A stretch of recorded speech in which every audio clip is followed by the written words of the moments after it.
বন্ধুরা, আজকের আমি আম নিয়ে চলে এসেছি এক্সপেরিমেন্ট করতে। হ্যাঁ, কি করব বলো তো দেখতেই থাকো।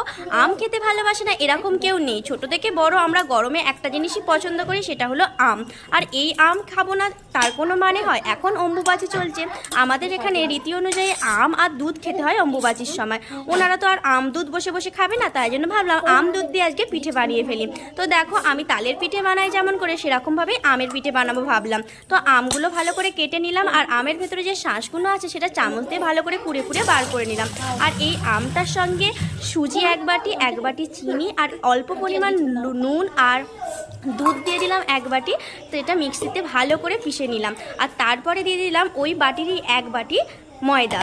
তো এইটা আমি কি করব বলো তো? তোমরা আশা করি বুঝতে পেরে গেছো, আমি ভাজা পিঠে বানাবো। আর আমাদের বাড়িতে যেহেতু সবাই খুব মিষ্টি পছন্দ করে, পিঠে পাটা তো খেতে ভালো পছন্দই করে, তো ভাবলাম আজকে রাতে এই পিঠে পাটাই করে সবাইকে খাওয়াই, দেখি সবাই